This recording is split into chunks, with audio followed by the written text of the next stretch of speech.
Mr. President, Mr. Secretary General, fellow council members, 1 year and 1 week ago, on February 17th, 2022, I warned this council that Russia was planning to invade Ukraine. I said that Russia would manufacture a pretext and then use missiles, tanks, soldiers, cyber attacks to strike pre-identified targets, including Kyiv, with the aim of toppling Ukraine's democratically elected government.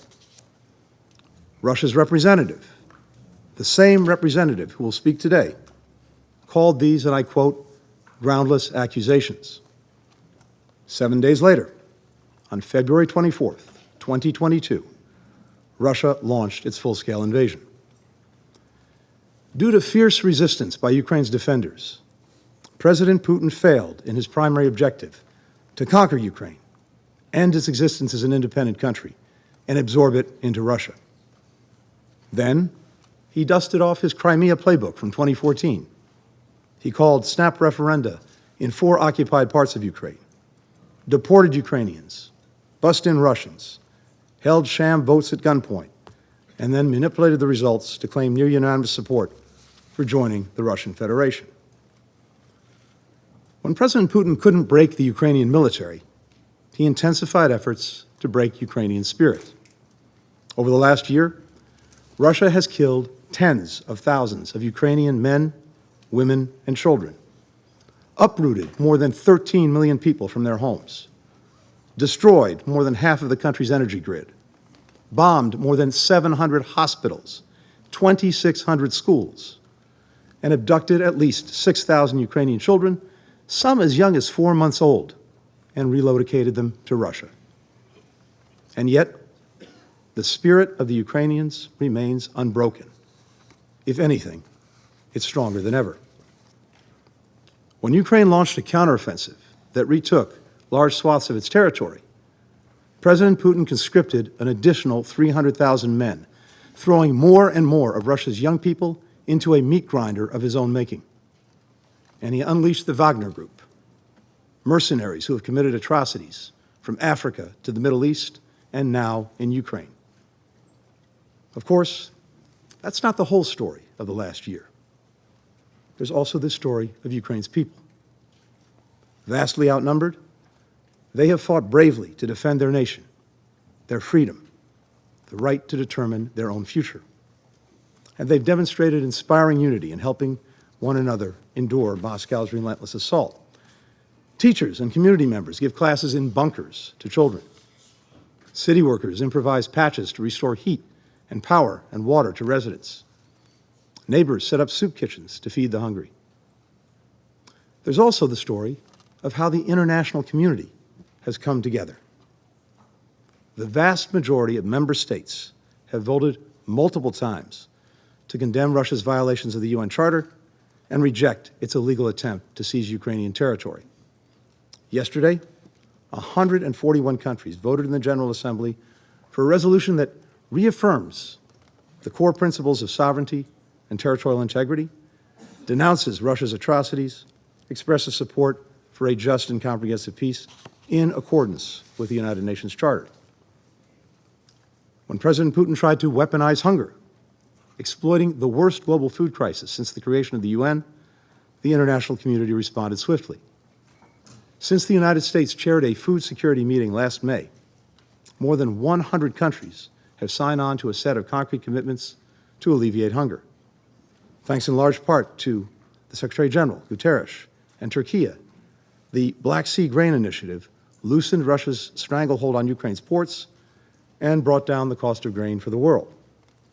Now, as Moscow again tries to throttle its output, we have to ensure that that initiative is extended and expanded.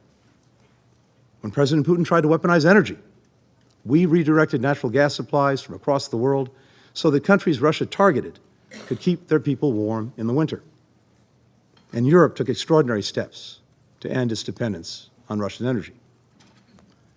No country has endured greater hardship from Russia's war than Ukraine. But almost every country has felt the pain. And yet, nations around the world continue to stand with Ukraine, because we all recognize that if we abandon Ukraine, we abandon the UN Charter itself and the principles and rules that make all countries safer and more secure. No seizing land by force. No erasing another country's borders. No targeting civilians in war. No wars of aggression. If we do not defend these basic principles, we invite a world in which might makes right, the strong dominate the weak. That's the world this body was created to end.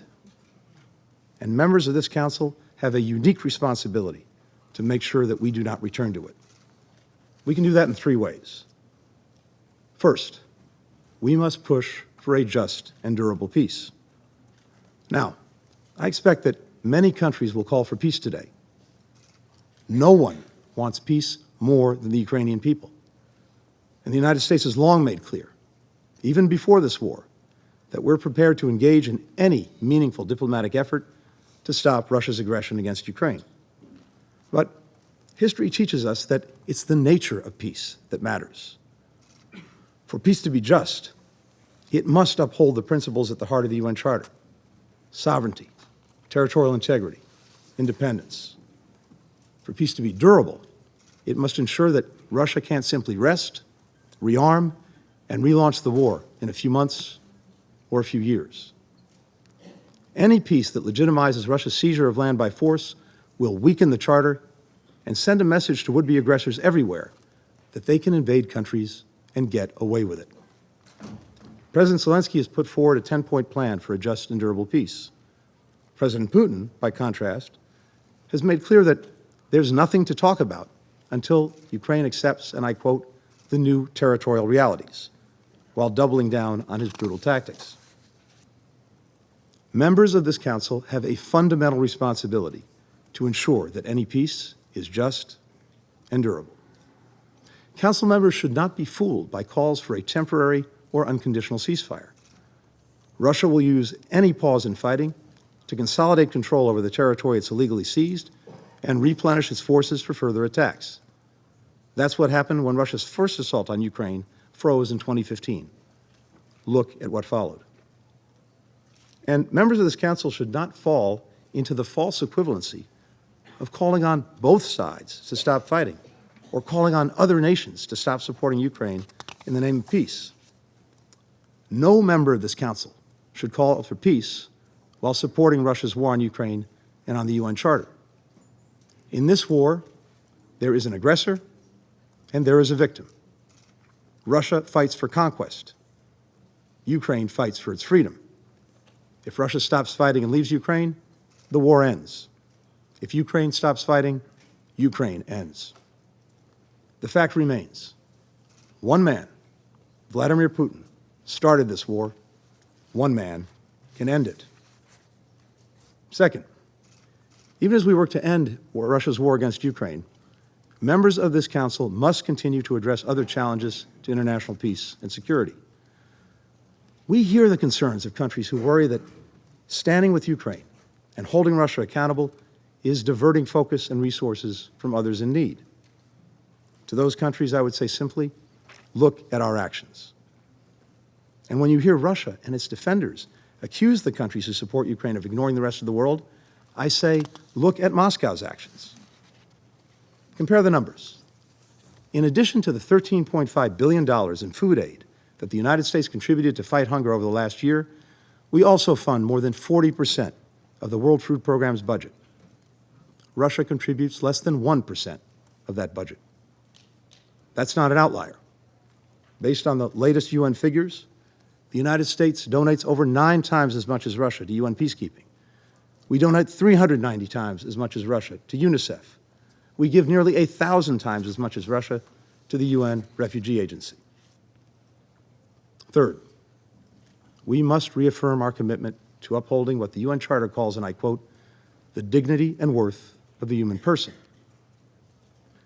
We must continue to compile evidence of Russia's ongoing and widespread atrocities, including executions, torture, rape and sexual violence, the deportation of thousands of Ukrainian civilians to Russia.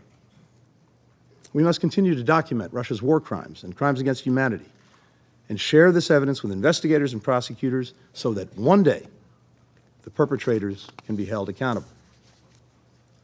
Day after day of Russia's atrocities, it's easy to become numb to the horror, to lose our ability to feel shock and outrage.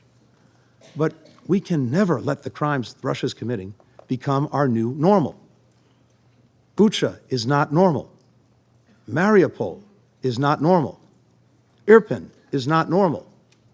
Bombing schools and hospitals and apartment buildings to rubble is not normal.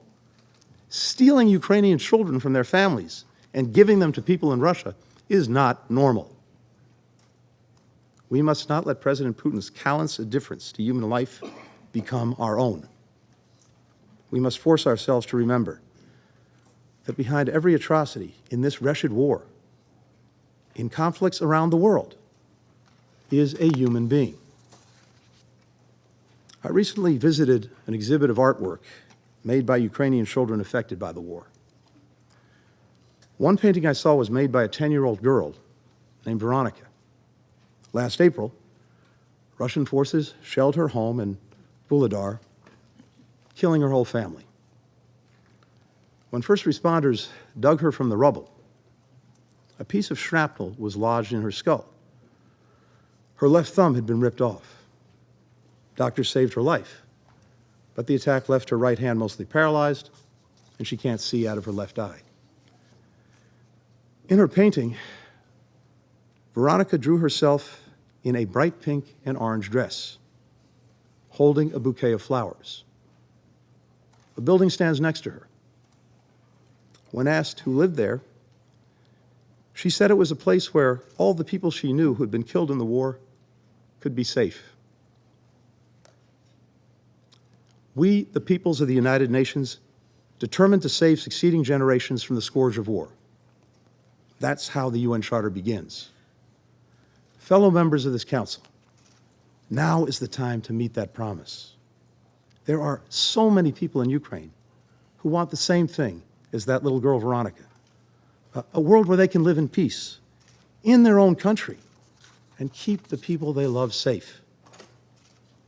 We have the power. We have the responsibility to create that world today and for generations to come. We cannot, we will not let one country destroy it. Thank you.